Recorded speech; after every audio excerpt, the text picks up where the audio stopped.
जसं की अशोक खरात प्रकरण जे काही समोर आलं होतं, त्याचप्रमाणे आणखीन एक प्रकरण समोर आलंय नवी मुंबईतून.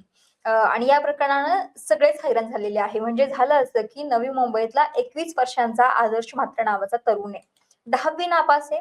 पण जशा पद्धतीनं हा नाशिकचा भोंदू बाबा अशोक खरात स्वतःला कॅप्टन म्हणवून घ्यायचा, त्याचप्रमाणे हा जो आदर्श म्हात्रा नावाचा तरुण आहे तो स्वतःला कधी शास्त्रज्ञ म्हणायचा, कधी डॉक्टर म्हणायचा, कधी IAS, IPS अधिकारी असल्याचं म्हणून घ्यायचा आणि तरुणींना, महिलांना आपल्या जाळ्यामध्ये ओढायचा आणि त्यांचं लैंगिक शोषण करायचा. आदर्शची काम करण्याची पद्धत सुद्धा अत्यंत नियोजनबद्ध होती. तो मॅट्रिमोनी संकेतस्थळ जे आहेत, जी विवाह जुळवण्याचं खरं काम असतं, त्या संकेतस्थळांवरून या महिलांचा शोध घ्यायचा. ज्या महिला अविवाहित आहेत, घटस्फोटित आहेत किंवा विधवा आहेत अशा महिलांना तो टार्गेट करायचा आणि विशेषतः या महिला आर्थिकदृष्ट्या सक्षम असायच्या. 25 ते 35 लाख रुपये किंवा गलेगठ्ठ पगार असणाऱ्या महिलांना तो घ्यायचा, त्यांना टार्गेट करायचा. स्वतःची श्रीमंती दाखवण्यासाठी किंवा मी किती ऐशोआरामामध्ये जीवन जगतो हे दाखवण्यासाठी तो गाड्यांचा वापर करायचा. महागड्या गाड्यांसोबत फोटोज काढायचा, व्हिडिओज काढायचा, त्या महिलांना तो पाठवायचा. एवढंच नाही, 5 स्टार हॉटेलमध्ये ती मीटिंग अरेंज करायचा, त्या महिलांना तिथे बोलवायचा, त्यांचा विश्वास संपादन करायचा, त्यांच्यासोबत मैत्री करायचा आणि त्यानंतर त्यांच्यासोबत प्रेमाचं नाटक करून शारीरिक संबंध प्रस्थापित करायचा आणि त्यानंतर त्यांच्यावरती इमोशनल त्यांना ब्लॅकमेल करून 35 ते 40 लाख रुपयांचं लोन किंवा कर्ज म्हणू शकतो आपण, त्यांच्या नावावरती तो घ्यायला लावायचा आणि त्या कर्जाच्या पैशांवरती तो स्वतःची मौज मस्ती करायचा आणि जी काही रक्कम आहे ती तो त्याच्या नातेवाईकांच्या नावावरती ट्रान्सफर करून द्यायचा, जेणेकरून कुणालाही जे म्हणता येईल की आपलं लक्ष विचलित होईल अशा पद्धतीने तो आपल्या नातेवाईकांच्या अकाउंटवरती पैसे ट्रान्सफर करून द्यायचा आणि नंतर तो गोव्याला पळून जायचा आणि फसवणूक पूर्ण होताच तो मोबाईल नंबर पूर्णपणे बंद करून टाकायचा आणि संपर्क तोडायचा त्या महिलेशी आणि त्यानंतर पुन्हा एकदा नवीन महिला तो आपल्या जाळ्यामध्ये ओढायचा.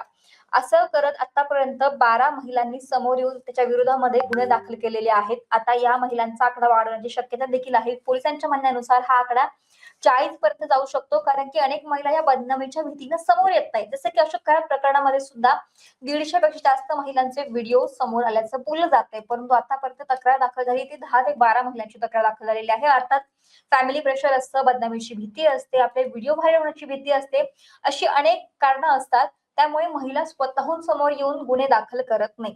परंतु सकाळ माध्यम समूहातर्फे तर एकच आव्हान असेल की जास्तीत जास्त समोर येऊन महिलांनी अशा भोंदू बाबा किंवा अशी जी कुकर्म करणारी लोक आहेत त्यांच्या विरोधामध्ये खरं तर समोर आलं पाहिजे, तक्रार दाखल केली पाहिजे आणि आपली जी काही प्रायव्हसी आहे ते पोलिसांकडून किंवा प्रशासनाकडून राखलीच जाते. त्याच्यामुळे ज्या काही पीडित महिला आहेत त्यांनी समोर येऊन अर्थातच गुन्हा दाखल केला पाहिजे. आता या आदर्श म्हात्रे, तो नावाने आदर्श आहे, परंतु त्याची जी जे कर्म आहे, घाणेरडं वर्तवणूक जे आहे ते आता समोर आलेलं आहे. त्यानं जसं की सांगितलं त्याचे गुन्हे हे नवी मुंबई पुरतं मर्यादित नाहीये, तर ठाणे, पुणे, नागपूर, नांदेड, पिंपरी चिंचवड, नाशिक आणि कर्नाटक पर्यंत त्यांनी हा आपला जो काही घाणेरडं वासना कांड म्हणू शकतो की त्याचं हे तिथपर्यंत पोहोचल्याचं समोर येत आहे.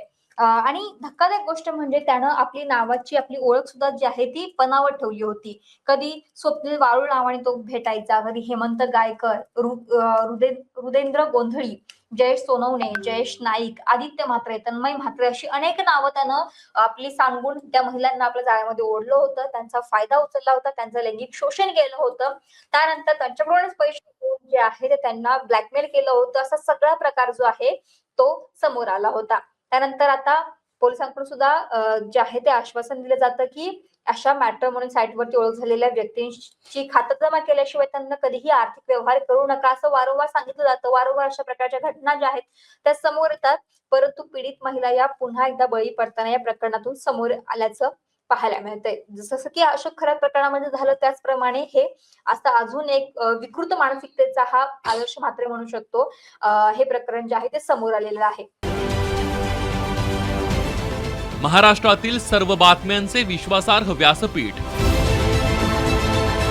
सकाळच्या सर्व सोशल मीडिया प्लॅटफॉर्मला लाईक, फॉलो आणि सबस्क्राईब करा. तसंच